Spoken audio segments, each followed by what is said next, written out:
My mind is set, my grind is set, my heart on ice is cold. I'm only here to even a score. Whoa. My mind is set, my grind is set, my heart on ice is cold. We down right now, but did it before. Whoa. See from here we going up. Made the call, I shown up. Now the game is sewn up. Say my name is blown up. We up, we up, we up, we up, we up, we up, we up, we up. See from here we going up. Made the call, I shown up. Now the game is sewn up. Say my name is blown up. We up, we up, we up, we up, we up, we up, we up, we up.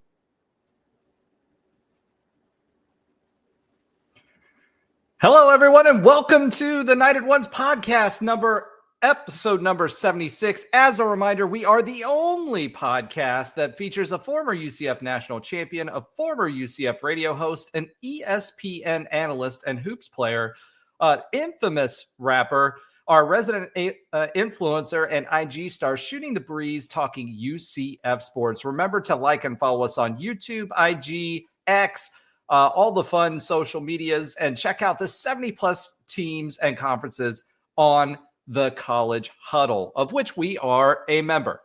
Now that we got that out of the way, I do have some good news and some bad news. The good news is we're going to have some more team members on a little bit later in the show. The bad news is lots of people are sick. So it'll be about 25 minutes or so before we have Josh and Alan to the show. Which means I'm producing and I'm talking for a little bit. The good news is as always, the comments are open and you can ask and interact and ask us anything. So this week, what are we going to cover? Well, there's lots and lots to talk about. One, we got some dubs this weekend. So baseball got a dub and didn't get the sweep, but won the series. Softball had a big win. And Johnny Dawkins retired, yet another coach, continuing the wonderful tradition of UCF coaches ushering the opposing coaches to their exit. In addition to that, we'll talk a little bit about Terry's faux pas from last week. We'll talk to Coach Coop and talk about Coach Coop and Coach Harris and their interviews this week. That actually is pretty interesting, gave us some good insights. We'll talk a little bit about Johnny's future, give out some listener love, and we'll have something new that we're going to be introducing, which is the pivot poll for this week. But we're going to be introducing a poll for you guys to interact with us on our social media accounts. But we want to get the poll and the pulse of Night Nation in the show. This week, it'll be about the pivot. We'll talk a little baseball. We'll have Alan's oxymoronic stat of the week, Josh's sometimes funny fact of the week, and a quick update on other UCF sports that Alan does not watch. So for now, let's go ahead and get started and talk a little bit about Coach Coop and Coach Harris's interview. So it was really, really interesting. Remember, we've talked quite a bit about how coaches that don't have a relationship with Scott Frost came together for this particular group. So we've got a few core key players that came back, but Coach Coop and Coach Harris didn't have really a direct relationship. Coach Harris more so.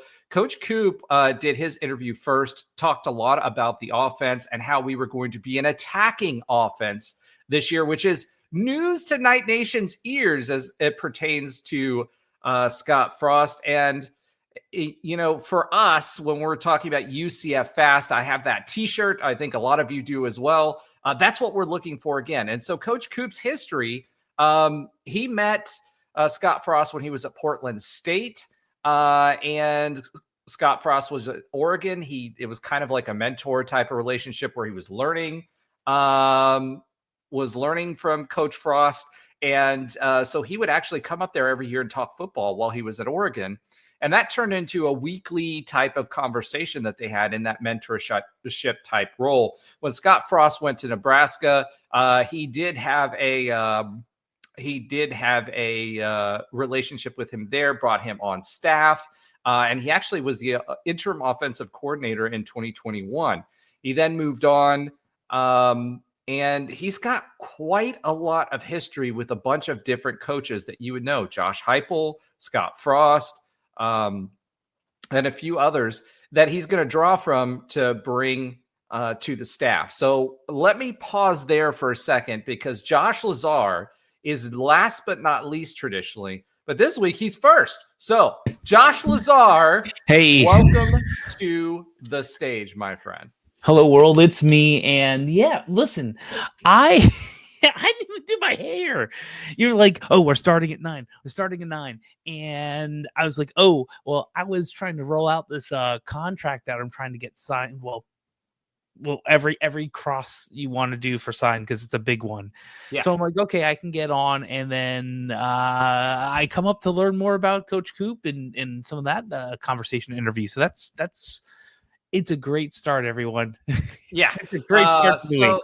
So the good news is Coach Coop talked a lot about not only just his relationship and his history with Coach Scott Frost, but more so about offenses, right? So Coach Coop, like I was just mentioning to everyone, he has a lot of experience with different offenses that he's run, right? And under, some names that you would know, Josh Heupel being one of them.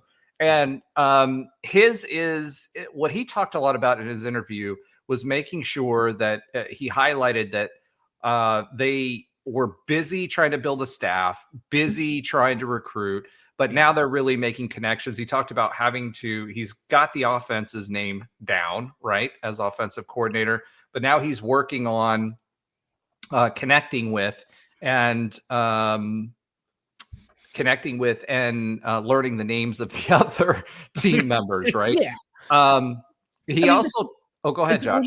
What I was going to say, it's like going into another organization that you haven't been a part of, and you've seen them from afar.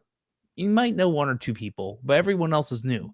They have to get the student athletes right. They have to figure out how they work and fit, and I feel like that was part of that interview too. They have to figure out their coworkers as well, and it's not like what we saw in 2017 is going to be the carbon copy of what we're seeing in 2025. We already have heard that multiple times. So it just takes a little bit of time to get used to being in a new place, even though you have the general, like, what you're doing. You've been there before, you know your role, right? And you have to adapt that, and you have to change it around for the new circumstances you're in. So yeah, it's tough. From when Coach Ross was saying he was just pretty much living in, he's kind of like Shaquem Griffin, like living in the facilities for like 6-8 weeks, because you have to do everything all at once. I'm sure Coach Coop is getting used to and relatively good with all of that. And we have a nice summer break coming up soon to hopefully get moving forward with everything that we hope to see, like you're talking about earlier, the UCF Fast and Fierce in whatever version we see it today. Yeah, and Coach Coop talked about that a little bit, right? He talked about taking fundamentals. One of the biggest things and priorities for any new offense is giving folks the ability to make decisions and making it simple for them, right? And so Coach Coop talked about really hammering home the fact that there are some basic principles for this offense that they're going to have to really get to know. And that's what they're focusing on for the spring. And, with him being an offensive coordinator as well in the past, right? So he was an offensive coordinator, not just at Nebraska. He and taking elements, the reason him and Scott Frost first got together was they had elements of the offense that was similar to each other. So they wanted to learn from each other. So his comment on that was basically, they're going to take elements. It's going to be a collaborative type offense. Head coach Scott Frost will call the plays, but he's going to be there to help prep, set up new schemes and wrinkles in schemes. He said in the past, and this really gives you a viewing point to the coaching side of Scott Frost. With Scott Frost, he tends to, when you're doing game prep, you can bring concepts into the room as you're doing prep for the upcoming week that he will fold into and incorporate into that. So he knows Scott Frost, has been around Scott Frost both as a mentee And as a coworker for a very long time, he knows the offense really, really well, and he has his own wrinkles that he can bring in from Josh Heupel. So when I hear about those core, things that they're going to have to know, it reminds me a lot of Josh Heupel, because Josh Heupel, there were every single position on offense had those core things that they were responsible for, but then a receiver could make a decision on where he was going to go in the route tree, etc. Coach Coop is also heavily involved in QB coaching, so that'll help KZ. So you'll have him working with KZ on that, and he will also be the tight ends coach, which he mentioned a time in 2010 where he came into a role. He was the tight ends coach, and he is looking for multi-sport athletes that he can turn into tight ends.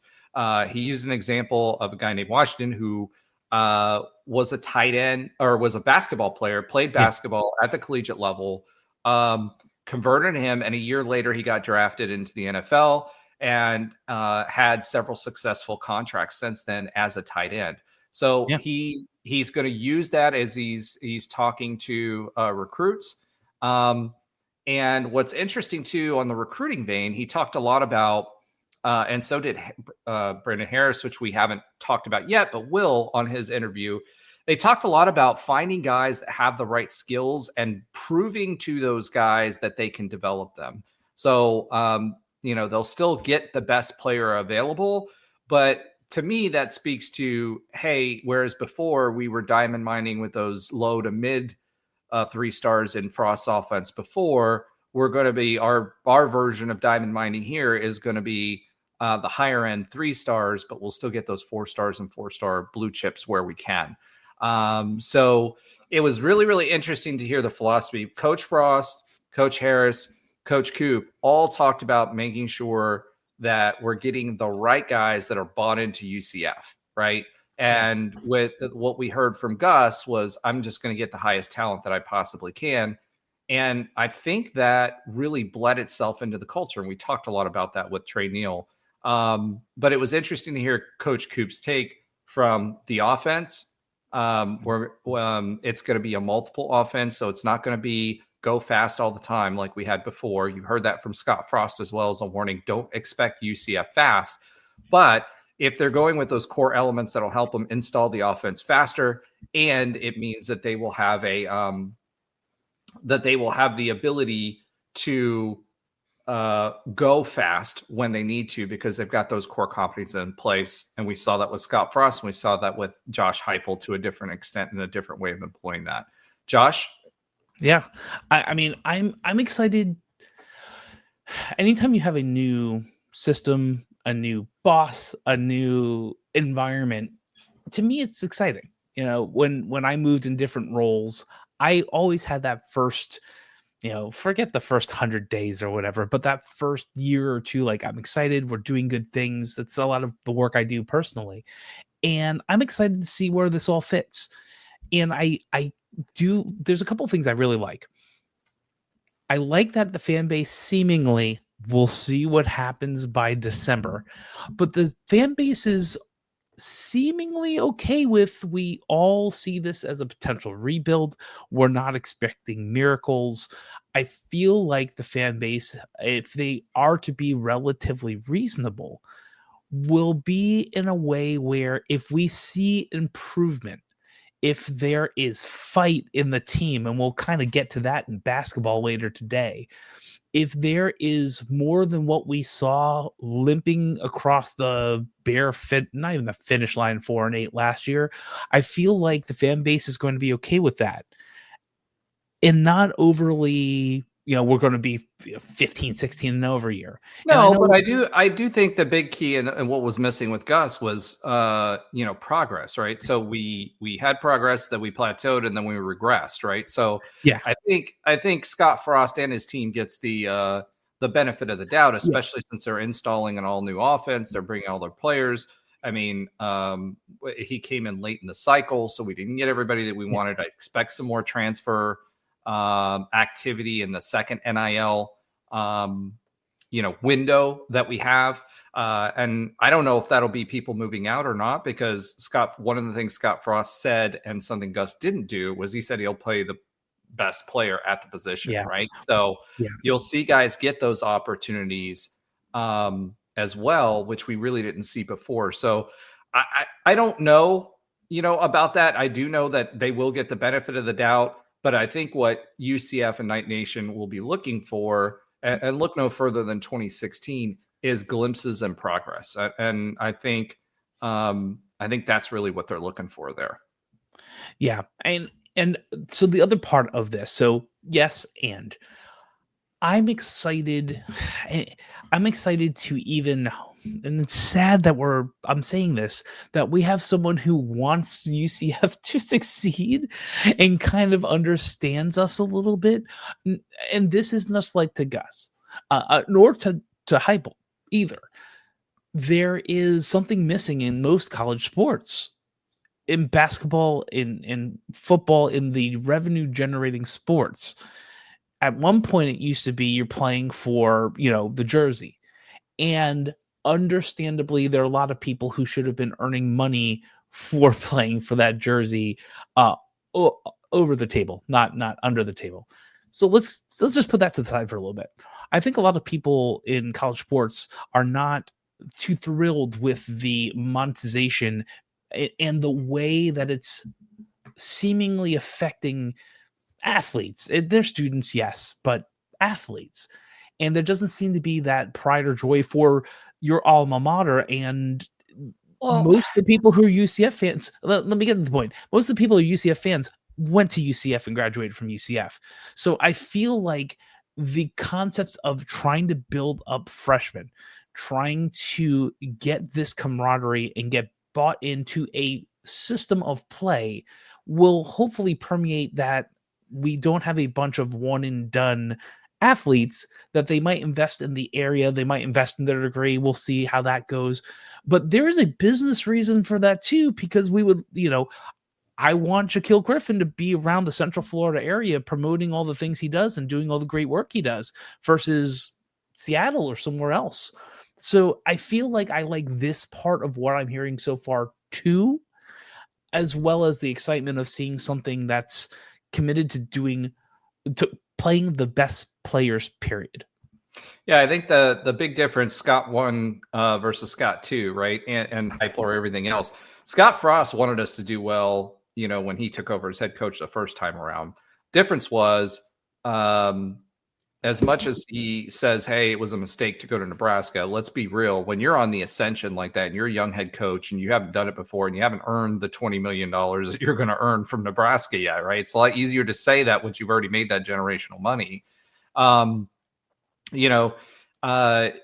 that time, he was still playing for a bigger job. And UCF was in the AAC at the time. We weren't in the Power Four. There were all those things that were going on as well. So, but I think Scott Frost 2, the version that we get now, I think he appreciates it. So it makes it easier. If he really did feel the way that he says he felt about things in the first go round and really regretted leaving, which he's been pretty adamant about, then that means, that this time around, he's got reasons to say. Looks like Alan Levin just joined us. I'm going to go ahead and add Alan to the stage. Woo-hoo. Alan, welcome to the show. Hey, what's going on? Hey man, sorry. We started a little earlier this week. But what we're talking about now is Coach Coop and Coach Harris. Coach Harris on the defensive side of the ball also had an interview this week. For those of you that don't know Coach Harris, which is Coach Brandon Harris, he comes to UCF. He was a second-round NFL draft pick, if you guys remember him. He was a South Florida guy, brother of Tim Harris, which is kind of odd, like that connection there. He comes to us from the FAU Owls, and one of the things that he talked about a lot and that he really promoted when he was at FAU is aggressive defenses. And so that's also something that Scott Frost wanted.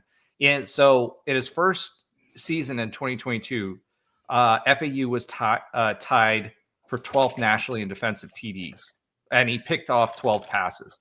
This is something that we've been missing from our DBs, is not just playing the ball, but actually playing the man, but playing the ball. And I think this is part of that process where people are going to be aggressive. The other thing is he brings some cachet, not only here to the kids that he's coaching here, but also the kids in South Florida. Everybody knows who he is. He talked a lot about, how recruiting starts before you actually start recruiting, meaning when you're down there with your kids in South Florida, when people know your name, his dad is a super high-level high school coach with a big name down in South Florida. They watched you grow up. They watched the NFL portion of it, of your career. You're going to get some cachet for that. And, what he talked about too, what he talked about as well was he talked a lot about, coming in. He didn't have a prior relationship with Coach Frost, coming in as a, defensive backs kind of guy, really understanding that position, but then growing into the co-defensive coordinator role and eventually his role here at UCF. He seems like he's super excited to be here. It's a continuation of the Harris name, which is good for us in South Florida. He likes to be aggressive on defense with the DBs, which is something that we've been really missing because we've had a good defensive line for the most part.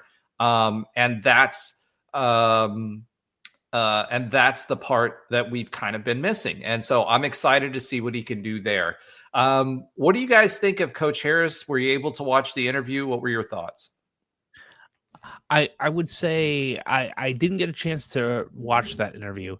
I will say that anyone that has ties to youth sports in the Miami-Dade area or, muck on down,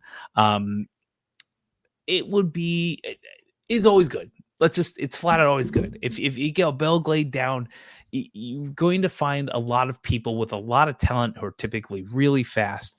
And it's just, it's how Miami built in the 80s. It's how the rest of the country tries to take all of these amazing athletes from Florida. And eventually they come back down here, usually on transfers or, do really, really well elsewhere. So I love the fact that we have a bit of this interesting family history within the coaching staff. I love that we have people who are in tune to youth sports and, like you said, kind of knowing these. It's not like someone they haven't seen before or talked before. I love that about it. And the ball. To your point, Josh, add on to that, he talked about that in his interview and how a lot of these kids, because of his ties with his dad in high school after his NFL career and how he got back into coaching because he really wasn't going to be a coach, right? He knows a lot of these kids, including some of these kids that are now on UCF's roster, because he saw them play at the smaller leagues, saw them play in high school. So they know who he is since he's a kid, right? Even beyond his recruiting efforts at FAU, he knows them since they were little and they remember him now. So the relationships and the name runs deep in South Florida. Absolutely. And on top of all of that, let's not forget what's going on within the defense we had in 2016, 2017, right? I mean, part of our intro is Trey pulling a ball from the end zone, right? Yep. So I would say ball hawkishness, if I want to invent a term, but I'm not ball hawk, obviously, but that type of mentality, maybe it was there the last 3 or 4 years. I don't think we saw a lot of it. And my hope is that, to me, it all makes sense. When you do amazing on defense, it does two things. Other than you usually win a lot of games, but really two is the goal of most of these kids at this point are to get more money while in college or get to the NFL. And you don't do that playing soft coverages that we've been seeing the last couple of years, playing 5-10 yards off the ball and giving up 4 or 6. There just doesn't seem to be that level of attacking that we have expected over time, like from O'Leary through even to God, I can't pull his name out of my head. What? Chins. I was thinking Lance. I'm like, that's a little old. Chins. Like we until we got to the Shannon Heupel mashup that Heupel didn't agree to. We had that. So I'm waiting. I'm hoping he's a piece of that puzzle that'll get us back to those type of ways on defense. All right. So that was Coach Coop. I mean, the biggest takeaways for me is he's going to be aggressive. He's going to teach ball hawks. He's going to be very involved with DBs, which is an area that we need, to your point, Josh, that we need a lot of help in. And he's got South Florida ties. So, from a recruiting standpoint, that was somewhat of a continuation there. Now, I'd like to pivot. Are we doing it? Yes, we are. Till the poll says we aren't. Okay, pivot. All right. Pivot and talk a little bit about the question I wanted to start with, which is a big question. Does UCF understand the fan base? So obviously when you transition from someone like, Danny White, who was very in tune with the fan base, and it wasn't just Danny White, it was his team because they were involved. They were communicating with the fan base. They would ask questions of the fan base and incorporate that. I don't know if you guys remember, there was a big hullabaloo about the painting the inside of the practice facility white. And then all of a sudden that happened. So they were very active, very vocal, right? So he leaves, in comes Terry Mohajir. Now, Terry Mohajir from the start had some faux pas. He didn't understand the two, the 1-for-1 basically games, and we got signed up for the 2-and-1 game with Florida. Although he says that's not what it was. It was a 2-and-2-and-1. But whatever. It's a 1-and-1-and-1. Yeah, exactly. So he's just I forgot that. Yeah, so he started there, and there's some other faux pas that he's made along the way, right? But generally out of touch with who we were as a fan base and what got us engaged. Well, more recently, as most of you probably already know and have read about, because it was all over the news and everywhere else, there was Ticketgate, right? Yeah, exactly. And Ticketgate was all about, UCF had a thought in their mind that they are trying to stop ticket scalping, right? That's basically what they're wanting. They're wanting more seats of our fans in the seats. It's more of a basketball problem than it is a football problem. I mean, Josh, we talked about you selling your tickets last year at basketball games.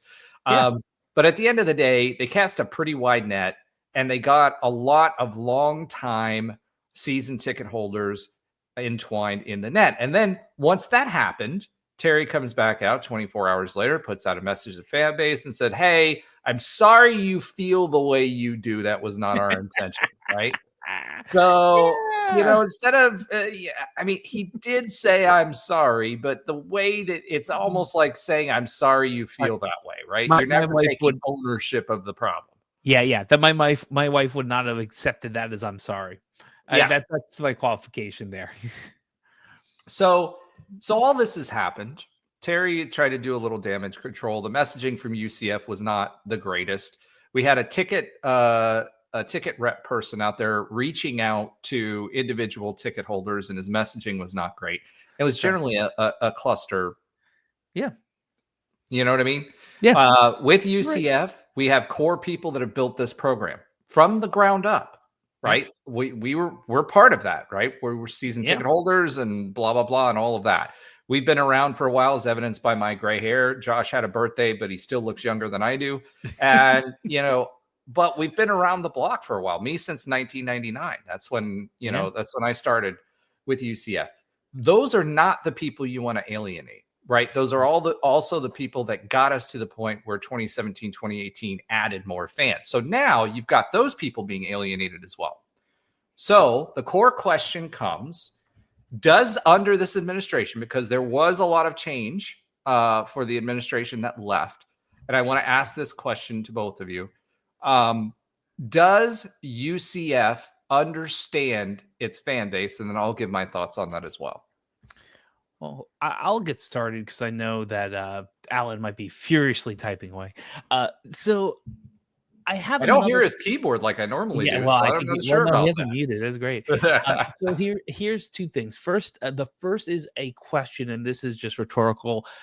Does UCF care about the non-shareholder level fan base anymore, or like they used to? Might be even better. Don't have to answer that, but that is a question we have to answer because there are two people who I am 99.9% certain care about and know more about this fan base than anyone else. It's Eric and Jimmy, and you don't need to use their last names because they've been here about as long as both of we have. DeSalvo and Skiles. Correct. I mean, I was with Jimmy on a bus trip to Penn State in 2004, where it was us four, a couple of other Adrian and two other rowdy knights or something, and a bunch of other frat and sorority people, which was Sounds like a good party. this is now 21 years ago. That trip can now drink. Those people know the fan base. They are the fan base. They grew up at UCF. And the question still remains, does UCF care about that more so than what else they are looking at? So to me, I feel like the answer is yes for now. I think we are in big boy athletics, big person, whatever you want to call it. We are in the big time. And at some point, unfortunately, caring about season ticket holders that are not donating thousands and thousands of dollars a year might be. Well, hold on there, Josh. Season ticket holders I'm not saying it's are. happening now. I'm not saying it's right, but No. But hold on, Josh. You either have dysfunction in your department, which could be part of it, or there is a desire not to really care about anyone who isn't spending $5,000 a year to pay for access. What do you? Josh, I think your internet connection's going out. We missed that last "what do you?" But feels like I'm in a Zoom meeting and I need to take a picture. That being said, I would argue to that point. I'm not going to address everything that you said, right? Yeah. Because I'll get to that when I respond. But I would argue that those season ticket holders are donating. I know I am. Part of my ticket cost is I agree. a donation, right? I agree. And I have 3 season tickets that I usually buy, right? And when I buy those 3 season tickets, it's $800 or so per ticket goes to, or a big portion of it goes to that donation. The second thing is UCF has always touted, including Terry Mohajer, that we are a fan base that is growing. We don't have, a ton of huge donors. Our donor base has gone up significantly. Terry has done a good job of expanding the shareholder society and I forget what's above that, whatever that is, right? And we've got some pretty big donations, the biggest donations we've ever had recently, right? Yeah.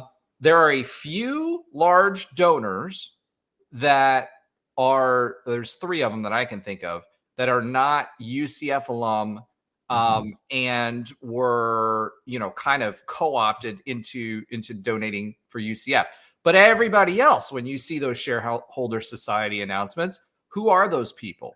Those are the same people that you're targeting with this ticket campaign, because whether they can or will do it at that moment in time, right?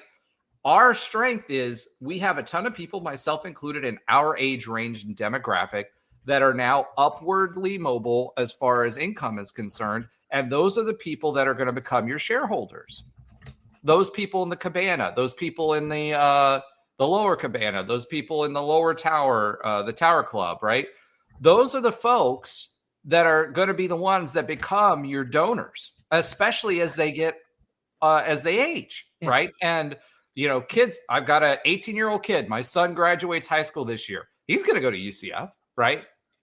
But as soon as that goes away, his college is paid for, which is great. And my daughter's 13. She'll be 18 in 5 years, right? less than 5 years, 4.5 years. I'm the one they're targeting with the ticket thing. It's a faux pas. And I think fundamentally what Danny White was able to tap into as a one of us kind of thing, if they are pursuing that, hey, I'm going to focus all my energy on those higher value things, there is a significant trade-off. One of the things I think UCF hasn't done a good enough job in is giving opportunities. And we saw it with NIL a little bit when they had the lower donation amounts that they allowed people to get. We're not cultivating that middle. And those season ticket holders are the ones that are going to move up pretty soon into those higher donation folks. Carlos McCants, he's hit me up twice, right? Like, hey, let's move you into shareholder access, right? I couldn't do it at the time because I was literally starting several new businesses a couple of years ago, right? And those of you that know me, there's 8 now, right? But now I'm in a position where I'm stable enough that I could do that. But why would I do that if you're not engaging me? You're not giving me opportunities to connect with the players anymore, right? Mm-hmm. It's all behind a paywall. Let's call it what it is. It's a paywall, right? You're losing that connection between the players and the fans and those that are going to be future donors. And as many people as were graduating and that have seen success at UCF, those people that were students in 2017, 2018, they may have gotten their season tickets now, right? And they have kids that are going to, Ben, for example, tonight, he's a season ticket holder. Tonight, he had three different practices or whatever, which is why he's not on the show, right? Those are the exact same people that you're alienating by doing this. And I just don't see any effort outside of Eric DeSalvo, right, and his communications team. I don't see any effort where there's that direct connection. And the admin is actually pushing the opposite. Exclusivity is great. Creating levels is great. That's how you monetize, right, in business, right? Whether you've got a SaaS model like type of online service or not, yes, 100% do that. But do not lose your identity with the fan base. And I do think when you're talking about the administration portion of it, this is a huge, huge, huge miss for the management of that organization. So do we all screw up? Yes. Do we all learn? Yes. But when it becomes a consistent pattern, people start asking questions, and especially if you're questioning their loyalty. All right, I'm going to get off my soapbox there. Let me yes and for 1 second and get down into this. So this is something I've been talking about and I've heard. What plan? It does seem when you have this much of a faux pas of something that, like, if that passed Jimmy or Eric's eyeballs, they would have immediately shot down. I know Eric's content. Jimmy might be in the room where it happens on some of these things, but I guarantee you that didn't get by his eyes, because he would have known what the heartbeat of the fan base would have said and might have had some feedback, or he was overruled. They just hired a new communications director, like not even a month and a half ago from the outside. All I'm saying is that when you ask the question, does UCF understand us? I think you see the answer. It's some, but not all. And if that is the case, just let us know what the plan is. Like, give us an idea. It doesn't have to be just shareholders. You could tell the shareholders deeper and give us some idea. If you believe we're valued, what's the plan? If I were to do something like that in my business, that mea culpa would have been a lot different. That's all I'm saying. Yeah, 100%. Alan, what do you think? So, I mean, I didn't get that email that some people in the fan base got, but I actually put this on my page and my stories. Like, if I would have received that email, I would have been really pissed. I just don't think UCF, and this was put out in the dungeon. Like, I don't think UCF has exactly like a super long waiting list for season tickets. Our fan base has gotten significantly better since all three of us were in school, but in general, we do not have the cachet nationally or with our own fan base, for that matter, to alienate really anyone, in my opinion. And yeah, they really messed up. And then had the gall at the end of the email to say like, yeah, but also donate here.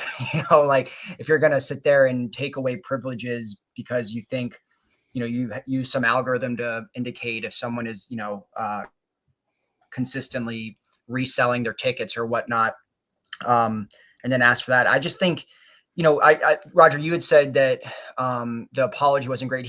I read that he did say that we missed the mark. So I think there was some accountability. Maybe the email could have been better worded, but he did say we missed the mark. And I think that is actually the best way to describe it. Maybe what they were doing came from a place of, hey, we want to make sure that the bounce house is filled with UCF fans and not, away people, or road fans. But they missed the mark. Like there was how they handled this was just awful. And there's no reason to alienate any long time or short time season ticket holders, or just, people that, if you're a UCF season ticket holder, you're a loyal fan, and they should not be getting called out. And I just think missing the mark is exactly what happened in this situation. And I think it was a pretty egregious mistake, in my opinion. Yeah, I think, one of the things they always tell you in any kind of PR is control the narrative, right? When you see and you miss the mark, I'm not convinced that Terry ever saw the language that was going out on this. And if he's a true CEO of an admin, right? An admin, you hire people to do that for you, and you trust them to be able to deliver effective communication, right? I think this was a departmental faux pas, but here's the problem. At some point, as a leader, when there's consistent faux pas and you have trouble connecting and there isn't as much access, then you create a vacuum. And when things like this happen and you don't control the narrative, it completely spirals out of control. And then when you do come out and say something, you have to say, like, look, America loves a redemption story. You see it all the time with actors. You see it with sports athletes. Hey, I screwed up. I shouldn't have done X, Y, Z. And once you make that act of contrition, you act for forgiveness and you talk about what you're going to do differently, right? That's like the template. I didn't see that in this instance. And the problem that I see, Terry Mohajir does a decent job and a good job in person. Right? When you talk to him, he's by and large been approachable when I've been around him, etc. But people, you've come off of a losing season, one where you've had to, let's be real, if Gus didn't go the way he did, he would have gone anyway. I mean, It was at a fever pitch after Utah. I was at that game. Yeah. Everybody was calling for his head, right? And so that worked out, navigated that well. It was a parting of the ways, but you don't come back and then, you're already taking away people's seats because of not taking people's seats away, but you're adding seats with the Tower Club that you're trying to sell. Right. And you're taking away parking to do that. If you're going to send something out like that, you've got to be darn sure that you're sending it to the right people. Yeah. And then he talked about phone calls, follow-up phone calls. There weren't any follow-up phone calls made. So it's not just about what you say. It's also execution on it and understanding and being able to read the room. And I don't think that Terry necessarily understands, because he is focusing on those high-end donors, which I appreciate. He's done a good job tapping into those, right? And the TDT. Let's throw that out there too. That was a huge, huge win for UCF, right? But I don't think he understands the need for the fan base, because we've been clued in, we've been plugged in. Part of the reason people came to games was because they were connected to the program, connected to the individuals in the program, connected to the football program. George O'Leary understood it. Danny White understood it. Terry Mohajir does not. And if he does understand it, he doesn't know how to tap into it. And I don't think Terry Mohajir understands UCF fans, period. And I know this is a week old because it all dropped, of course, right after we recorded, right? Literally the next day. But at the end of the day, I think that's a big problem for UCF going forward, because again, we're trying to grow the fan base.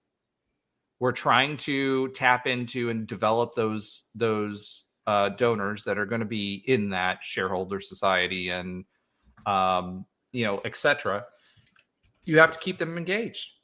You 100% have to keep them engaged, and you have to we have to find new ways to connect with the fan base. I don't have all the answers, except I would suggest that to your point, Josh, you have Jimmy Skiles, right? You have Eric DeSalvo. Lean on them because they understand why we were successful, how we were successful.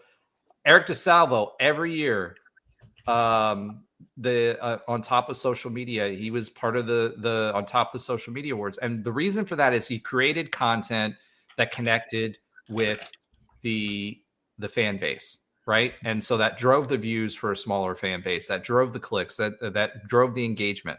And we're missing that because the leadership doesn't understand it. So for me, if the question is, does UCF understand us?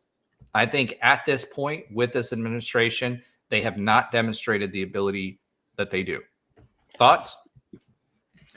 I've always felt disagree. UCF was, I disagree too. I do. If you're talking about isolating it around Terry Mohajir, I agree with you. And I know he's at the top of the food chain, so everything stems down from him. But, I always felt UCF was a young school that was very in tune, whether it was social media and doing stuff like putting, one of the first things to put like the social media account names on the practice jerseys and stuff like for the football team, and just in general, just with how they engage the fan base. And I still think if we're not the best on social media, we're top 5 in the country. Just like our UCF football, Instagram and Twitter is always so creative and funny. They're really good at trolling. And I know that's mainly Eric and his team, but I got the overall vibe I get from UCF. I always felt they fit that young mold of a young alumni base and young fan base. Overall, I still feel that way. If you wanted to say Terry Mohajir, I agree with you that maybe he doesn't get it. He comes from Kansas. Maybe this is a different culture vibe for him, whatever. He went to Arkansas State. That's where he was AD before he came to us. I mean, he came in and sorry, that's what I meant. Arkansas. Yeah, that's where he went to Kansas and Arkansas State, right? Or Kansas is his dream job or something like that. Whatever. He was a coach. Actually, Andrew Fagley, friend of the show, right? Yeah. He was a TA there, and then he was a coach there, etc. He went to Arkansas State as an administrator. And then, I mean, the opening press conference, he compared us to FAU. Or FIU. I think that's why which one it was. It's like, how do you your level of understanding, you don't compare us to a lower, yes, we were all G5, but they were a lower tier G5. Mm-hmm. This is the brand. What have we always said about UCF's brand? Chip on the shoulder, always looking for respect, blah, blah, blah, blah, blah. And that's why we loved Danny White. You saw that with the Tennessee communique when Ohio State dropped. Well, I think it was Ohio State. I can't remember exactly. I think it was Ohio State dropped Tennessee. So there was reporting out on it.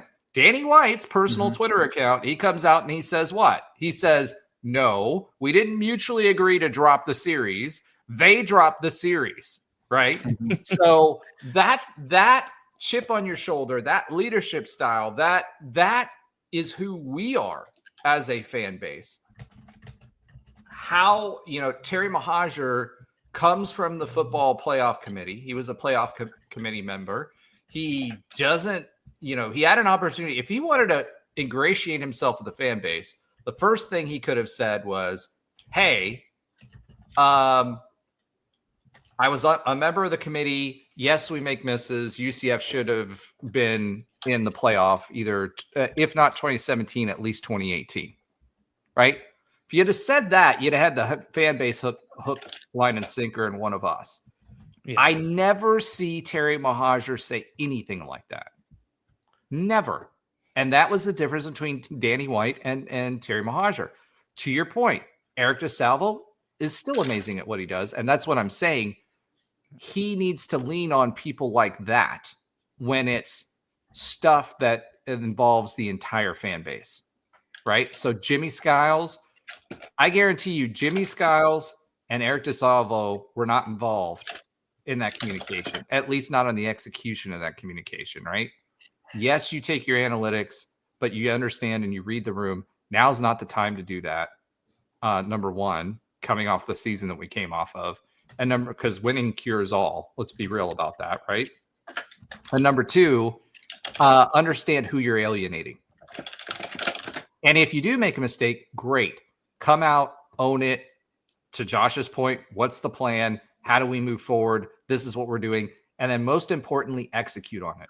If you tell your team you're going to do something, whether you're a coach, a business leader, or an AD at a university, and you're telling your fan base you're going to do something, you better darn make sure, or darn, as our friend Mr. Sanders says at Colorado, you better darn make sure that you follow up with it. Otherwise, you lose them. You have an opportunity to make them more loyal, but you lose them when you react the way that you did. So, Mr. Marketing Communications Director over at UCF, if you're in charge of PR, you fumbled the football on your own goal line. You know what I mean? That's what you did with this. And I don't think they understand this from that perspective. Yeah, I think it's pretty clear. And Alan's back to typing again. But but no, I think that is pretty clear, and you gotta stop stubbing your toes, man. I know things change when you have new employees and new personnel, but you can't keep doing this without getting some blowback. And I think this is, truth be told, I bet you they didn't realize that this level of blowback was going to happen, to the point where it's like being retweeted and talked about in 600,000 plus follower or sports local accounts TV online. is doing Local is like TV. it, local TV is going. Shareholder Sean, a guy that I know pretty well, right? So Sean, pretty wild dude, but always been big UCF fan. Yeah, he gets pinged, and he has something to say. And then you've got that's ridiculous. Another UCF personality from another podcast who has a huge following, shares that on Twitter that he got pinged, Mike, right? Yeah. And then guess what? You've got local news reaching out to Mike saying, hey, can we use this tweet on a story about this particular issue? Yeah. Yeah. That's a problem. Yeah. Again, stop stubbing your own toe. Yeah, 100%. Anything else we want to say about this? No, we're stubbing our own toe by keeping it up. We've the horse. Pause. I know. Go ahead. No, I'm good. Okay. All right. Let's go ahead and pivot. Pivot. Ooh, we got to do something. All right. Let's talk about UCF hoops and how they retired another coach. So, Josh, you were at the Utah game. Why don't you give us a few of your observations as far as UCF in this game? Okay, well, let's get past the Oklahoma State game because that was ridiculous. Let's talk about the thing that everyone cares about. The past 7 games were ridiculous. Well, they were. So here, okay, we have some stuff in the notes, and I'll get to some of those things. Maybe Roger will do that recap. But here's what it looked like live. And let me preface this. So I'm taking my daughter to the game. Hold on, I got to see my texts if I can pull that up. I'm taking my daughter to the game, and we get there about on time. And I will say, hey, UCF Arena, it's time to open up more than like 2 lines when you have 15 minutes before the game, because it's getting a little ridiculous. We get to the game, we get to our seats. My daughter typically gets popcorn and water, and she's happy. We start watching the first 5 minutes. And within the first 5 minutes, something akin to, Daddy, we're not winning this game, are we? Like, my daughter is 6. She is 6. And we were down something like 12-2 or 14-2 or something like that. So this is akin to our text talk right now. Yeah, right? Yeah. I can't get the exact thing. I'm not going to waste time on that. But my daughter recognized it. That first 6 minutes, they were sleepwalking. And this seems to be what has been happening in the second half the whole time, for at least the last 6 or 7 games. it was not good. It didn't look good. It was really, really good. It was really, really bad. I mean, it was bad. If you were watching the game, it was bad. In my back of my mind, I'm like, oh great, here it comes again. And this feels like we're at UCF football when we're in these up and down seasons, kind of O'Leary times, mid O'Leary times. So at some point, about 14 minutes in, or maybe near the under 12, they get about 2 or 3 baskets. You can see their physical attitudes changing. You can see their posture changing. You can see their defense changing. And that was the key for this whole game. When they started to actually play together, they started to pass the ball, still had some ISO, but again, Hall had a lot of ISO and wasn't doing as well as he could have. When the offense started churning a little, he was also getting doubled every he was time. being doubled all the time, and he passed out of it pretty decently. But you're right, he was, and you can see that often. When he still got 9 or 10 when he was doubled almost every time he touched the ball. When the offense started churning a little bit, and they actually, I won't say tried on defense, but they had active hands. You can see like Darius Johnson almost to pick the pocket of their point guard a couple of times, and it was annoyed with himself when he got the ball out but couldn't get to it. Those are the things we've been missing. The deflections, having your hands out, being active, moving your feet quickly while monitoring where the ball is, putting a hand in the face guard, guarding a little bit. No one's breaking through it anymore. But those things happen for about, I'll call it 30 minutes of the game. And it was impressive. And Utah has 55 on Utah. I think he might be his main guy. That dude was shooting out the not only that, but they had a huge size advantage on us. We had Chim, and that's about it. I mean, well, that was interesting too. Like when Chim was out, if we had a plus minus for that game, it probably wasn't good. When he was in, and he wasn't in foul trouble, but he wasn't in a lot. It was interesting. Also of note, that was interesting that Mikey started. Debo didn't start, and Mikey didn't play the second half. And I feel like that could be a defensive thing. I don't know. But there was all kinds of different lineups they were kind of working through to figure out what worked. Like had a Benny at the 4, Chiam at the 5, that with I think Juice, DJ, and sometimes Nils and sometimes Hall, that actually worked well too in the second half. All I'll say is this: when they play defense like I know Johnny wants them to play defense, they can win most games. There are a few teams that they actually, and they haven't been for a month. It's been frustrating. So a couple of other things from the game. Before the game, I recorded a post, and I don't know if I did the reverse mojo. I don't know if I actually posted the second part of it. I think I did, but it was getting dark. My daughter was running away from me while walking to the car. I tried to do some reverse mojo, and I almost nailed the exact score.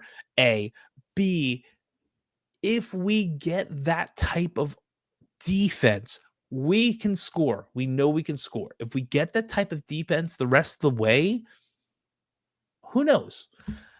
Well, I just need to see it consistently, and that's been the problem the whole time. The problem has been the 3-point percentage and the defense, right? So I don't know if you remember this, but Johnny Dawkins, his goal for previous teams was 60 points. Yep. Hold them to 60 points. Right?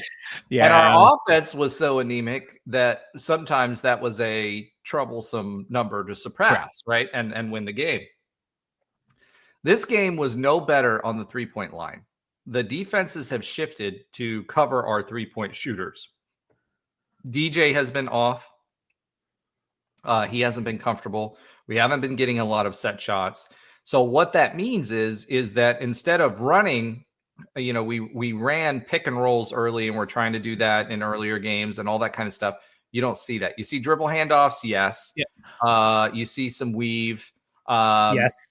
But you don't Fake see dribble handoffs. That's Yeah. been a new one I think I've seen the last couple of games where it looks like it's a dribble handoff and they pull it back and they hand it off to the second person. They did that a lot, and that did confuse Utah a couple of times. Yeah. So, but the difference has been defense. You've Yeah. got to have defense, especially if you're not shooting well from the 3-point line. Now, again, those are defensive adjustments by the opposing team. And then the other part is rebounds, right? So this game, UCF shot 25%. They've been hovering around in between 20 and 23% is what we've been talking about. They shot 25% from three. Utah shot 33.3. They got hot in the second half. And then, I mean, think about this. 6 of 24. That's a lot of missed shots. Utah's field goal percentage was 50.9% to UCF's 44.6. Yeah. Were we efficient offensively? Yes, but you don't win a lot of games when, I mean, if you're shooting 44.6 from the floor, you're gonna be in a lot of games and probably win them, right? Well, but 50.9 is ridiculous. And but it was how much they shot. They were 5 of 6 to start, and we were like 4 of 17. At some point, we were something like 9 of 28, and they were like 6. They were like 10 of 12 or 13. Like we shot a lot more than them, which means we have been. And in this game, we got 10 more shots than what they did, and it's why we won, even though we had a lower percentage. Yeah. It was a volume play. We have been doing that. And the thing that we've been talking about in our text talk in these hoops games is not only the defense, but also not being able to finish in transition.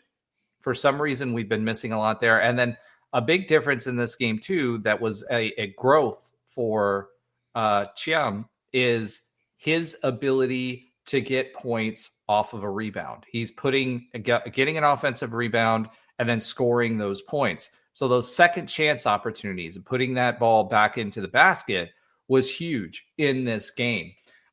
Free throw percentage, 75%. They shot 80%. Rebounds, they out-rebounded us 32-29. Despite the length, that's actually not bad. They had 18 assists to our 12 assists. So again, that goes back to the ISO ball, right? And they were really doubling Hall and daring us to beat them with the other 4 players on the floor. So one thing I always talk about is assist to turnover ratio, right? That's the key to most games. So they had 18 assists, but they had 19 turnovers. Most of those came in the first half.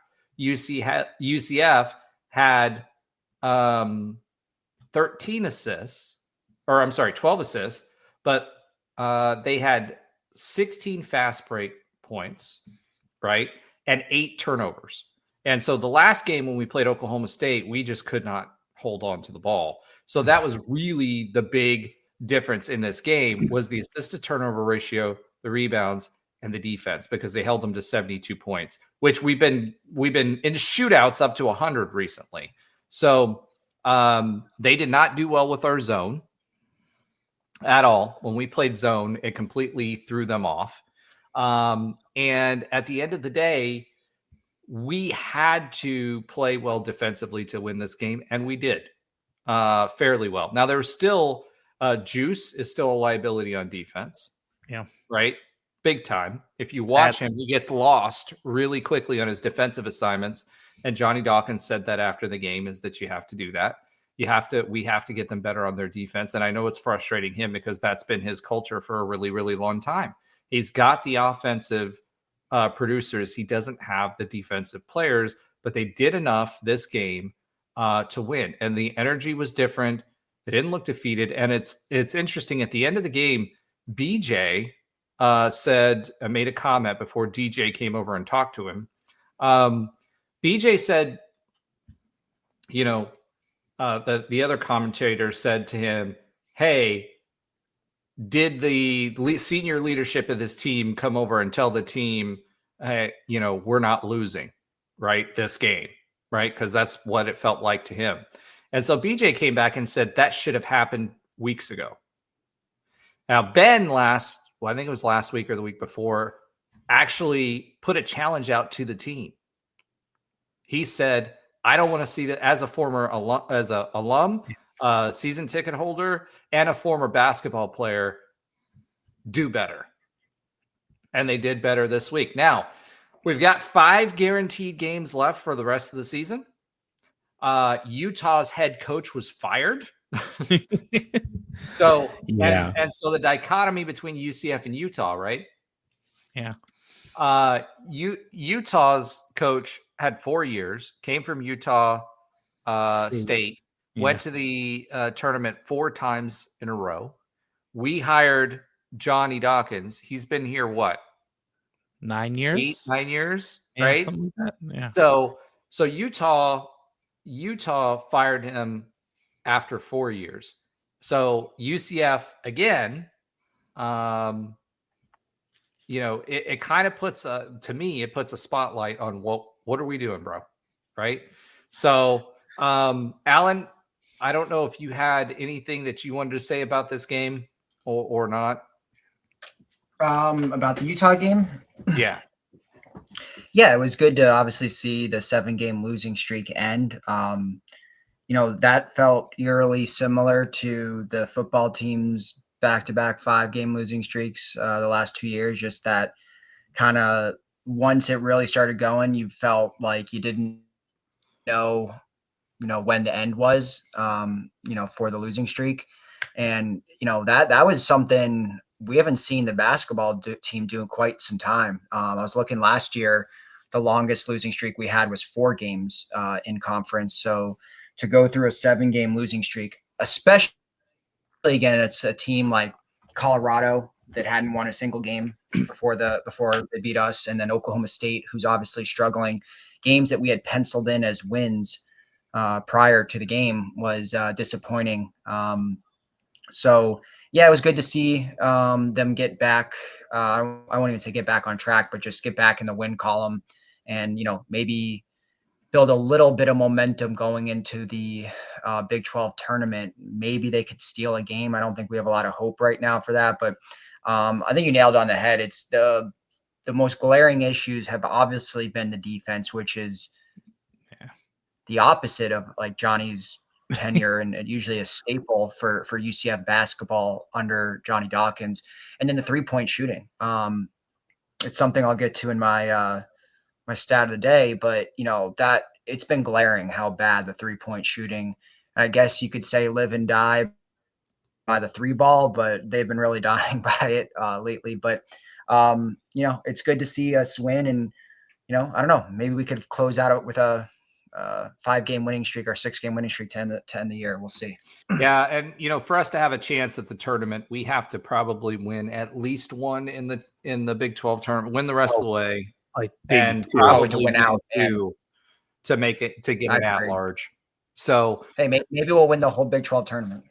Yeah, we'll get that guaranteed bid. I think you made a comment that said, hey, "Yeah, we're going to the Elite 8, but to the NIT." So I think unfortunately for this team,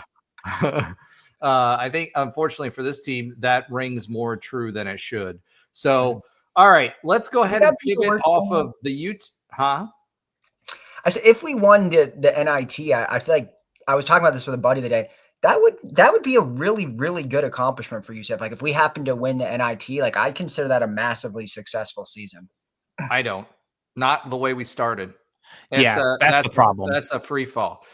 Like expectations wise, I mean, you think about we beat Texas Tech. You know what I mean? We beat Texas A&M, both teams that are highly rated. We won. We did well. Everything was set up into this back half of the stretch. We were expecting that we were going to lose some of these games to these higher ranked teams, but even Kansas just lost. They're in a little bit of a free fall, right? But this team, after how it started, yeah, right. We're getting into how it ended.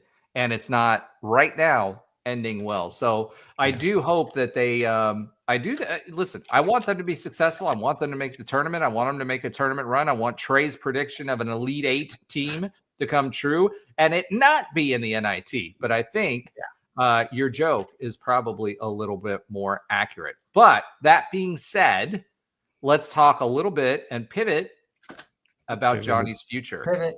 All right. So we've talked a lot about this, right? We've talked a lot about this. At this stage of the game, even Ben has kind of come over to the dark side. But I want to ask you a question. I want to ask you guys the question.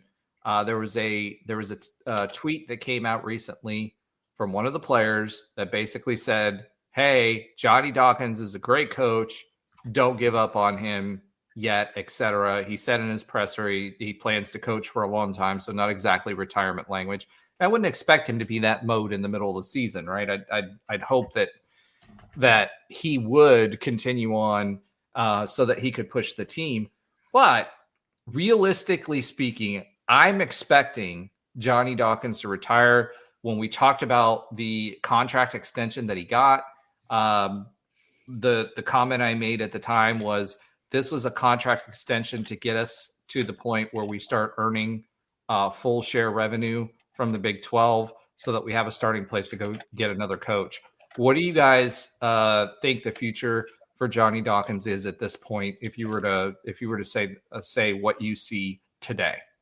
I didn't know that the expectation was him to retire, for him to retire. I don't know if that's like just your personal opinion or something that's my expectation is that he will retire because he would get fired otherwise. And Johnny's too classy to do that too. I mean, no matter what, Johnny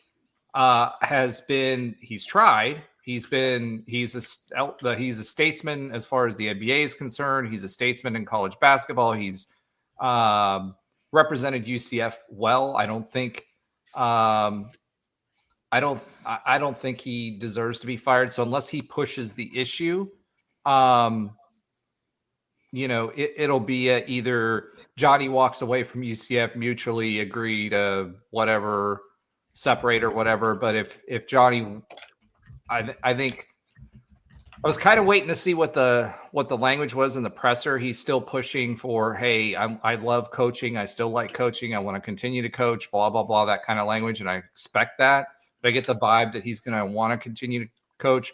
The best situation for UCF would be for him to retire and leave him out on a high note. I don't think anybody wants to embarrass Johnny Dawkins. He's a good dude. He's been a good representative for UCF.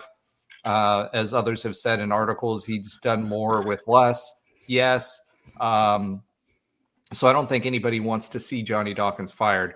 But I think that there will be either a mutual agreement. That's why the contract was set up that way. That's why his agent fought for a higher buyout at the end.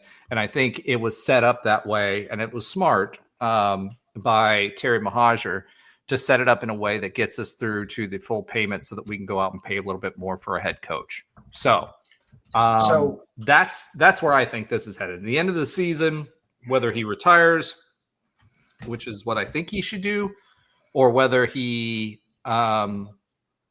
whether they mutually agree to part ways, I think ultimately that's where we'll land at the end of the season. But I wanted to get your guys' thoughts. Yeah, I mean, he is 61, so it wouldn't be a total shocker if he retired. And I agree with you. He doesn't deserve to be fired in the sense of like, that's not how he should go out. Like you said, he's classy. We've always talked about how great of an ambassador is. We talked about how everyone, 100 out of 100 people always say they like Johnny the person. Everyone says that. So myself included. And all three, all of us on this show. And I've met him at the Charge On tour. Nicest guy. Sat at our table. Was awesome. We talked to him for like 15 minutes. Me and my buddies. Really nice guy. Yeah. So I think he deserves to go out in a way that does not embarrass him or anything like that.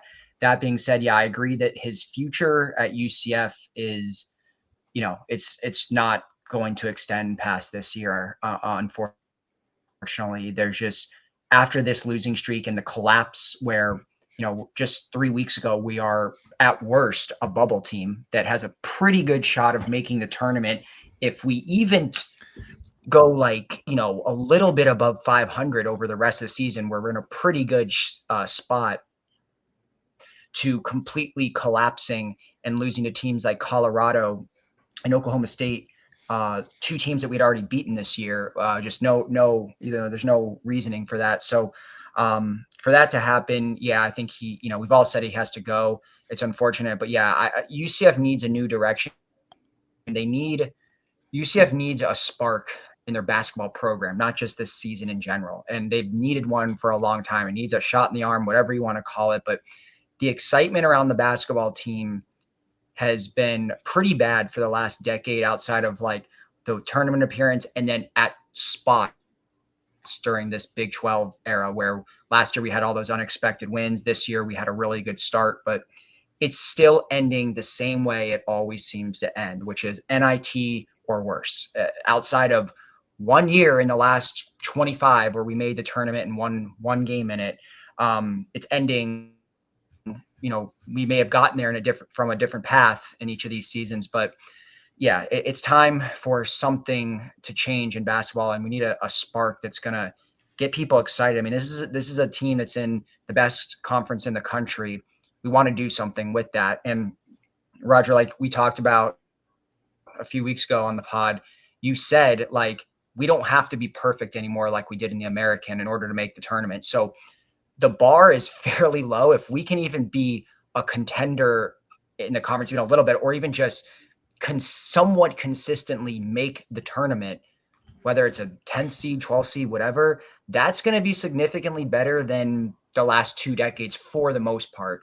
So we need to get there, because every basketball season feels like it's on repeat and it ends almost the same. And it's getting all a little we have old. to be is a top 8 team in the Big 12. We don't have to be the number 1 team. Right. All we have to do is be the 7th or 8th best team in the league. And that to me feels unattainable under Johnny Dawkins right now. And he's 61. Things aren't going to change. So the future under him is going to be for about a few more weeks. And unfortunately, that's just how it is.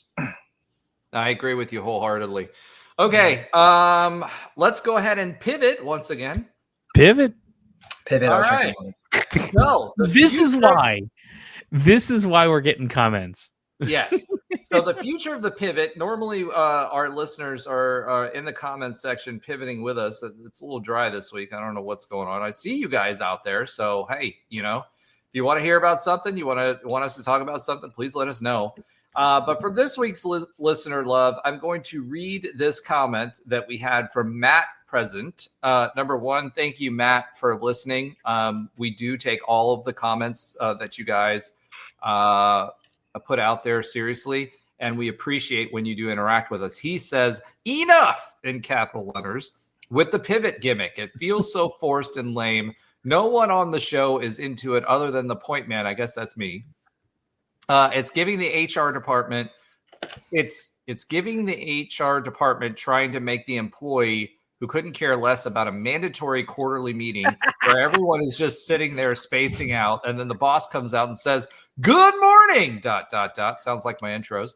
Come on, we can do better with that good morning, with those good morning vibes. Okay, so Matt, we're going to pivot your comment into a new segment. So what I'm going to start doing is I'm going to start putting a poll out there, different questions that we're going to do every week, once a week.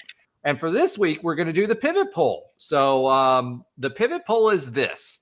First, I'm going to ask you guys, since you're on the show tonight, but I'm going to put out onto Twitter, and I'm going to ask all of you to participate. Should we continue the pivot as we transition from one segment to another, or should we do something else to transition? I don't know what that would be. Maybe touchdown. I don't know. Who knows? Maybe it's Omaha. Who knows? But should we continue the pivot, or should we look for something else? So, Josh, I'm going to put you. You're not allowed to straddle the fence on this one. Yes or no on continuing the pivot. That way we have your vote in the mix. Sure. I am fine continuing the pivot. I have no problem pivoting. Pivot is my jam. And if anyone has a problem, it's Alan. All right. So that's a drinking game, I think. But Alan, you just got called out by Josh. What do you think about the pivot? Look, first of all, I vehemently deny those allegations that I don't want this as part of it, because I'm a big, as you know, I'm a big tradition guy. That's why I love college football until the traditions keep getting ripped away little by little, and I hate it. But this is a tradition that we've had pretty much since day one of the show, if I recall correctly. And no, I don't want to remove any traditions. So you have my answer, Buckaroo. All right. So there we go. There's the first 2 votes in our pivot poll. We will be putting that out on X, or Twitter, as I like to call it, for you guys to do that. You're also welcome to comment and give us your thoughts on the pivot and whether we should continue that as well. All right, let's go ahead and while we have it, pivot, to the baseball talk. Let's talk a little baseball this week. Rich Wallace, I actually sent him an email. He responded back congratulating him on the sweep for last week, and then this week. Okay. Last week? Yeah. Yes. For this week, we almost and for the win against Mizzou, who is not playing as well this year. But hey, we won 7-1 versus Mizzou. The Bats seem to be coming alive. We played a Bryant team. Those of you that watched our most recent series that made the tournament last year, won their conference, won their bid from their conference as well. So this isn't like a terrible baseball program. No. But first game, and remember last year, we tied them and they called the game. Yeah. Right? Yep. So, and it was a double-digit game. So things that I saw out of this series, number one, our pitching staff, I don't know what's going on with Staggs. Like, Staggs is a phenomenal pitcher typically, but he's been getting knocked around a little bit by Bryant. He was our Friday night starter against Bryant for the second week in a row. He got kind of hit around the ballpark early. So I don't know what's going on with that. I'm hoping our pitching coaches can kind of rein that in. However, the rest of the staff, and especially the bullpen, has been phenomenal. We win the first game 7-6 against Bryant. The second game we won 4-2. So obviously the pitching staff did really, really well. And then the third game we lost 3-5. And what was interesting is we were getting guys across on base, but we were leaving them stranded. Our hitting was not coming through. We were kind of reverting back to what we saw earlier on in the season, where they were jumping on pitches and they were hitting into the defense, unfortunately. And, that's why we lost the game. We still won the series, which is good. Unfortunately, we are no longer undefeated. So the team is 7-1 or 6-1 at this point.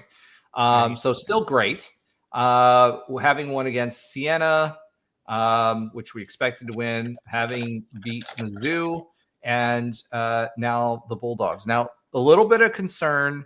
One thing I will say about that, hitting always, and you see it in softball as well, is always behind pitching to start the season. Now, we saw some great at-bats and plate appearances by our guys. Espinal has been phenomenal in his duties, pinch hitting. There's a lot to like. Sonny had his, Sonny B had some good at-bats as well. And the team seemed, especially in that second game or that first game, to figure it out. But it's been coming later on in the games, right? So when we started off in the first game, in the second it was 3-2, and then in the fourth they scored 1, we didn't. Fifth they scored 1, we scored 2. Sixth we didn't score. Seventh we didn't score. Eighth we didn't score. Ninth we scored 3. So we very well could have lost that game. Those are the types of games that give you confidence in late innings, right? Which was a good thing. But for those of you that are pulling the fire handle, like emergency escape handle, right? Because we lost to Bryant, I encourage you not to, but we do have some work to do on the hitting. And Coach Wally talked about it after the game.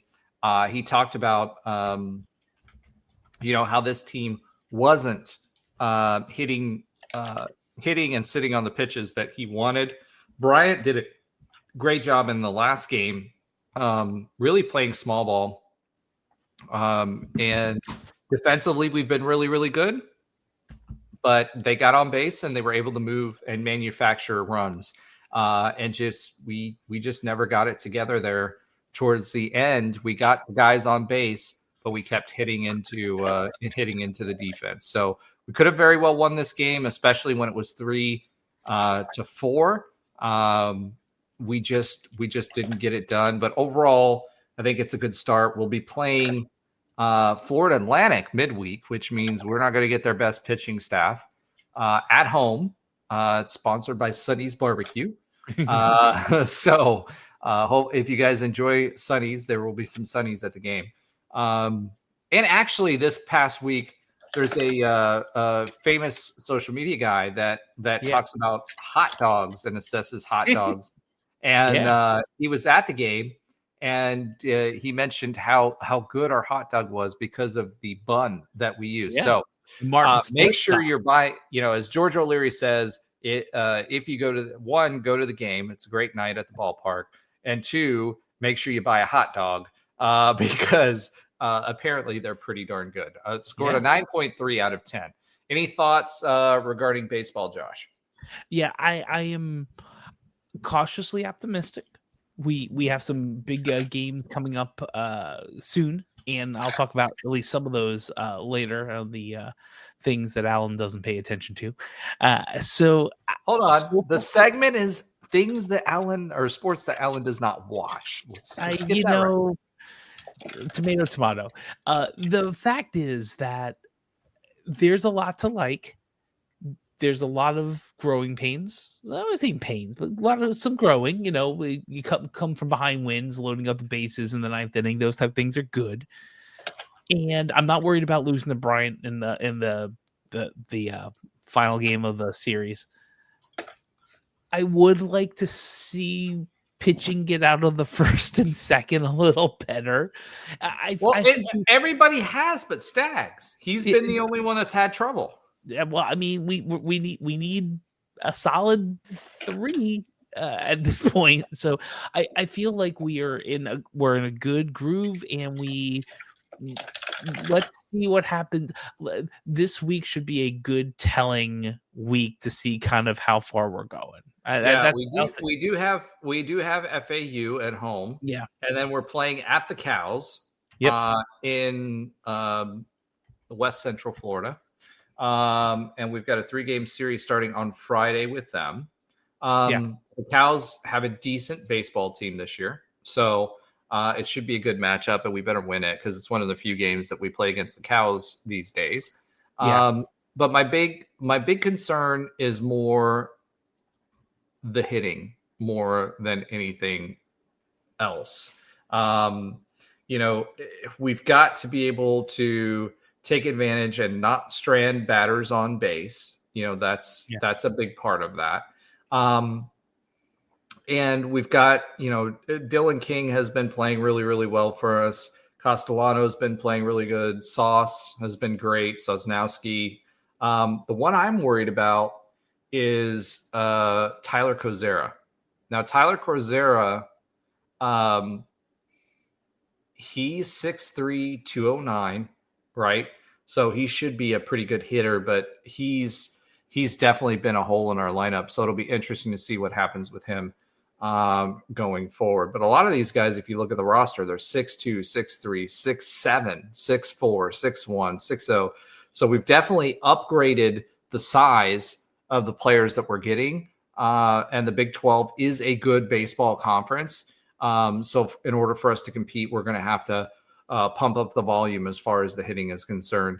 Alan, I don't know if this is a sport you do watch, do you have any thoughts on the baseball team this year? I don't watch, but Coach Wallace, and how, he's a friend of the show, and he's, been kind enough to give us 2 interviews now, or maybe 3.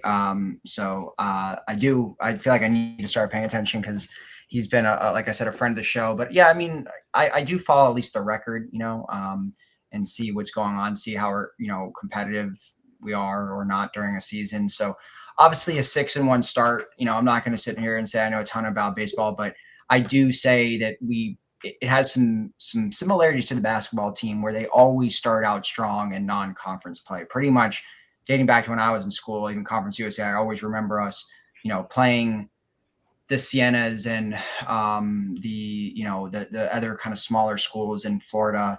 What's the one can't remember the green logo. The Cows? Is it? No, not like they would be, I guess, FCS if they had a football team, like or like even D2. What is it? Stetson. Yes, that's exactly what Johnny Jones' school. But yeah, so I recall us playing them a lot in non-conference in these schools. Like now, Stetson Ryan, is a baseball school. They are, but I feel like we usually win that series from what I recall. Maybe. Okay, so. Generally, but there's been years where they have like DeGrom on their team, who they have some like really big pitchers that are in the Major League Baseball at this point. So they're a solid team, and that's basically what they are known for at this point. Yeah, that's fair. Okay, I guess I just always feel like we do start out pretty strong. We do play them a midweek game. Well, not quite a midweek game, because it's a Tuesday on March 18th. So we do play Stetson right before.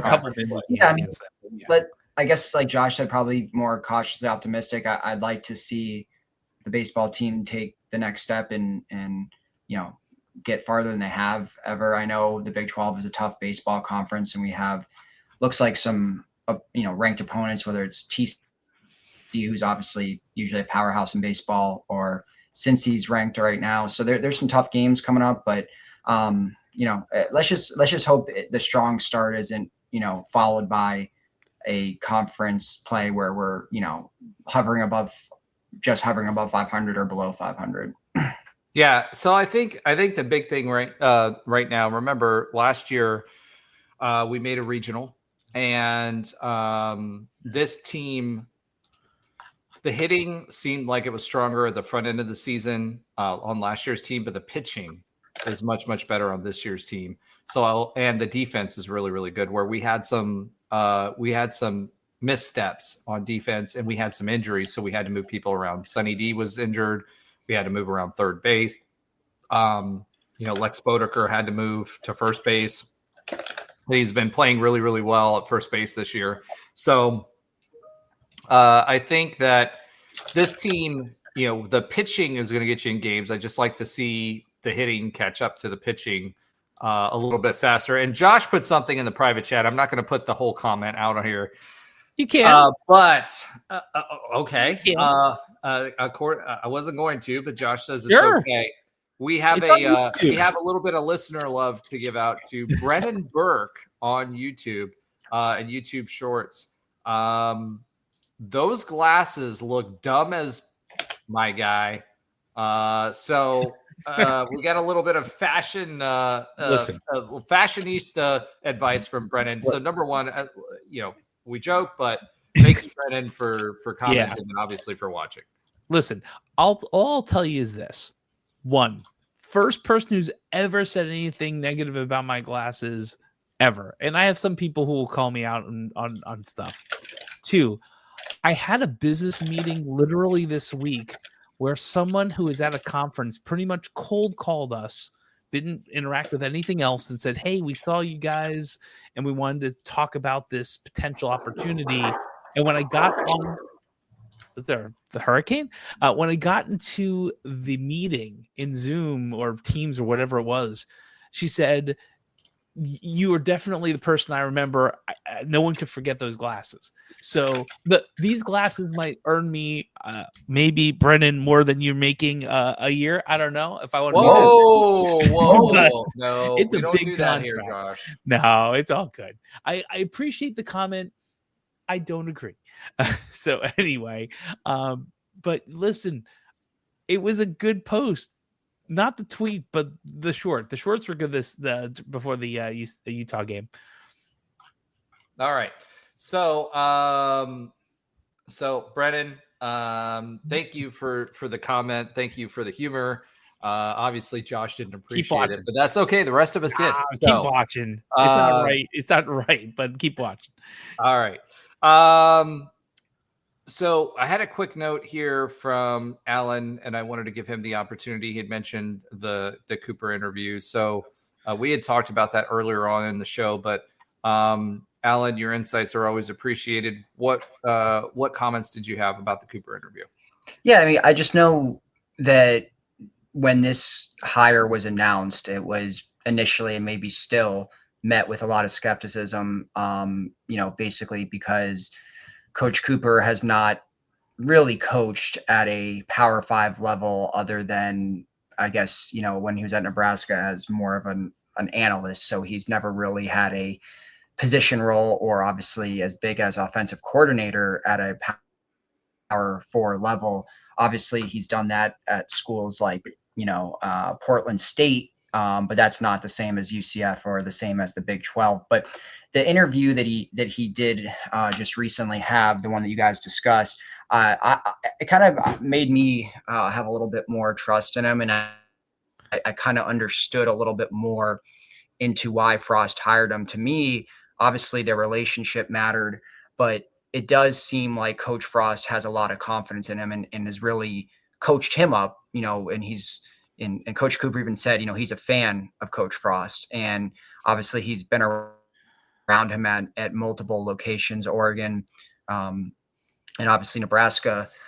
So I think learning under him and the chance to have, get a guy that's a up and comer potentially that, coached at smaller schools, but is now getting his first big opportunity. I'd rather get someone like that's on the back nine of their career that maybe their best days are behind them. So I got a lot more confidence in Coach after hearing, kind of what Frost had to say about him, but also he had to say about Coach Frost. So, so basically you're saying if he's a fanboy, he's A-okay. No, I just think that the relationship that they've had where Frost has basically brought him to every school he's been at and been able to coach him up, and he's been able to learn. I think it's kind of similar to Mackenzie. Like Mackenzie obviously is fairly inexperienced, but I basically what I'm saying is I trust Coach Frost as far as coaching other coaches. And I think if you can get a guy that's, maybe on the start of his hopefully successful career, it's a good time to have him. So while it might be a little bit risky, I think it's the right move ultimately. Okay, fair enough. All right, I do want to mention a couple of things about softball before we talk about the other sports that Alan doesn't watch. So number one, we talked about the Pitt victory. We had the Sunshine State Throwdown is what it's called, which is at the UCF Sports Complex. And I just wanted to say this. We did lose the return game that we had tied Ohio State away, remember? Yeah. And we got a return game. We did lose 3-7, but still pretty good results for the home team. The team is 12-6. We've got some really good pitchers on this pitching staff. I'm a little concerned about the hitting. It started to come alive, then it kind of disappeared again. It came alive, disappeared again, came alive, and then we're like, okay, we're good, and now it disappeared again because we're going to be playing number 25 FAU. But softball should be very entertaining this year as well. Okay. Now that we've talked about baseball, let's go ahead. Alan, we're going to go back to you for your Alan's oxymoronic stat of the week. Alan, take it away. All right.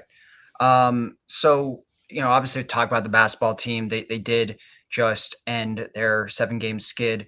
But I wanted to go into why, I mentioned earlier that, why I felt that they've been losing. I found this stat to be pretty telling, but so, normally UCF isn't, historically, at least since I've been watching them, they're not always the best 3-point shooting team.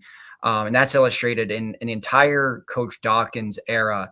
They've hit 10 or more 3-pointers just twice is the most that they've done that. Last season was in general, they're not hitting a lot of threes, but last season they only had 10 or more 3-pointers 2 times the entire season. This year, we've had 10 or more 3-pointers in 11 games. So you're talking about more than 5xing the amount that we did last year. However, during the losing streak, there was just one single game where they hit 10 or more 3-pointers, and that coincided with a 7-game losing streak. So I think that kind of paints a story of what kind of happened here, along with the defenses, where the shots stop falling for us, and ultimately that's kind of a big part of this downfall recently. And sorry, on another negative note, the 7-game losing streak was negative note. Yeah, sorry. I mean, it's not much positive about the basketball team right now. They just won. Come on, that's positive. Yeah, that's true. But it was the longest losing streak since the 2015-16 season under Coach Donnie Jones, where we matched it with a 7-game losing streak in conference. Some of those losses did include Houston twice, Memphis, and Cincy, all good basketball programs, but kind of illustrates that this is by far the longest losing streak under Johnny. I looked, the longest losing streak previous under him was 5 games. So this is by far the longest one in his tenure here, and the longest since the 15 season.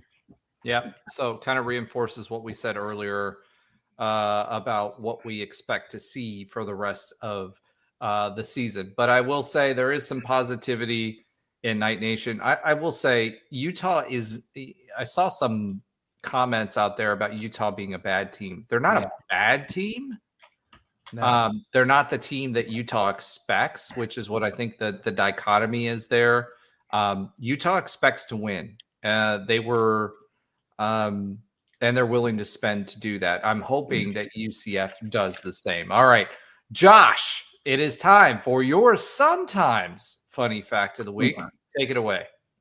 So we're talking about some of our upcoming opponents, and Kansas State is our next opponent in basketball. We'll stay on the basketball theme. I have two. Well, how about this? We'll make it really easy. How many times has UCF beaten Kansas State in basketball? Ooh. How many times has they beaten Kansas State in basketball, you said? Correct. Did we do it last year? I don't feel like did we beat them last year? I don't feel like we did. So in the entire history, did you say how many times we played them or no? I have not. Okay. I'm going to go twice. I'm going to say never. Probably a good answer.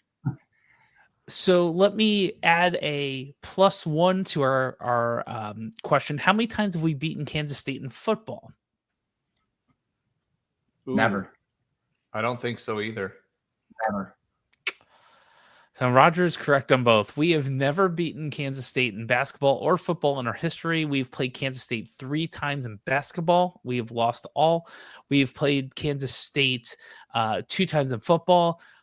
Probably should have won the first one, but definitely lost. Was it the big? Yeah, that away game. That was the tornado game. Since we have all these weather games, we've got the monsoon game. The whole game, though, we were more competitive in that one than we were in our Big 12 opener. Oh, 100%. 100%. And even as a amazing other fact, we have only beaten one, we'll say one of Kansas and Kansas State. It was that basketball win that I sold my tickets that Roger talked about earlier. That's the only time we've beat either. I'm just saying there's a correlation there. Yeah, well, yeah. And Utah is the outlier. Yeah. Oh, should have beaten Utah in football this year. Actually, and I was going to say this on the other side, but I wanted to go more UCF centric. And I'm hoping, knock on wood, maybe we knock out one of those wins against them now. Kansas State has only had 4 losing seasons in basketball in the last 20 years. And they had a streak of 1, 2, 3, 4, 5 seasons getting out of the first round of the NCAA tournament a little while ago. They've had a couple of years of iffiness since COVID, but they've been doing pretty decent over the last they 20. are 13-14 and have had 3 straight know. L's in a row. So I know. BYU, Utah, and Arizona State. So I'm hoping we can add to that. Me too. Also of note, don't always believe what you read when you look up online. I asked what is the record of Kansas State versus UCF after I looked at it. This is what Google said. 206-96. Kansas State leads the all-time men's basketball series against UCF with a record of 206-96. I did the search, and that was actually the Sunflower Showdown versus Kansas. So don't always believe what you read online. Wow. So they beat they lead the series against Kansas 206. I don't even know if that's true. But it's on that's what I could probably check Winspedia on that. That's and that's why I said don't believe what you read. No, that doesn't. What did you Alan? Yeah, Alan, will you look that up? 206-96, Kansas State versus Kansas. And in the meantime, let's go ahead and pivot one more time. Pivot. Alan just pivot. Sorry. There it is. All right.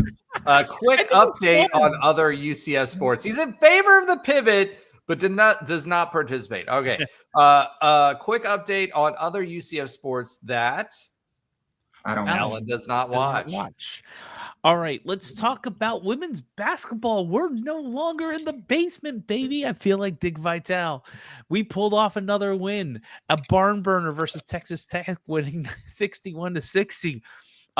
So I think we are now like 13th or 14th. We're not 16th, which actually makes a difference. We won the last 2 games, right? Yeah. Well, not the last 2. We lost to Kansas 63-50 in a closer game than probably some would think. We have 2 games left. Home versus Iowa State on Tuesday, February 25th at 7 p.m., which is senior night. So that if you're listening to this probably might have already happened. If you're live, it's tomorrow. Go out to UCF and versus Houston at Houston on March 2nd on Sunday at 3 p.m. The Big 12 championship is at March 5th through the 10th. And we are definitely going to be playing on March 5th based off of who the buys that we are not going to get. So that could be our last game of the season. Maybe they get 1 or 2 more games. We'll see what happens. And but so far, one thing to point out with all of that, we did get a bunch of players back. Yeah. So except for one that was supposed to be a phenom who is no longer with the team. We don't know why. I'm guessing the reason we don't know why is because of a bad reason. But that again, that's a guess. That's not even an allegedly. That's a guess. And reading the team leaves.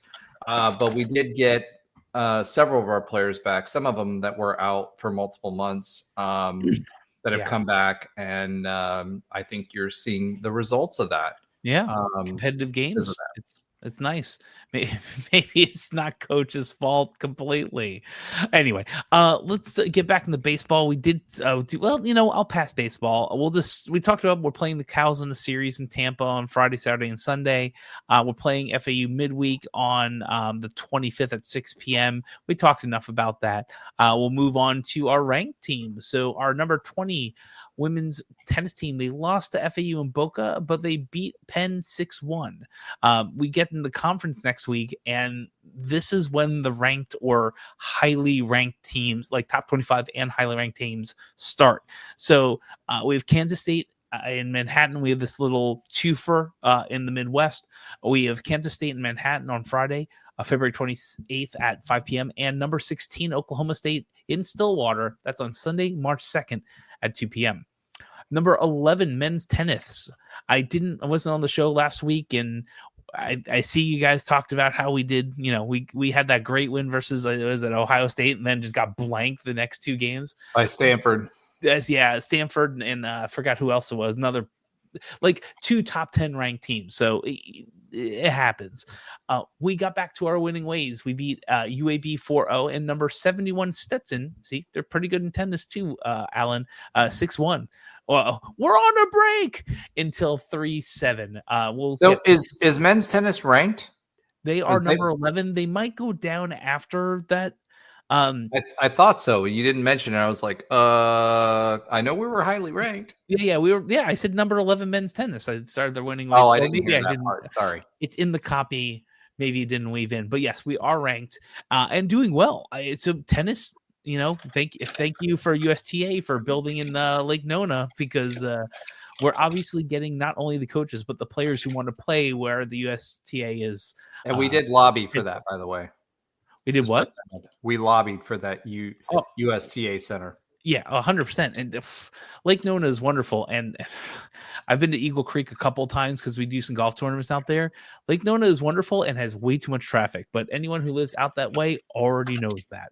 Oh my gosh, the 417 getting off of there and turning left. Forget about it. It's just straight. If you go there's I forgot the name of the road. The one that goes right past Eagle Creek, both the elementary and the golf course and all that. Yep. Just I'm going there for lunch and it's packed.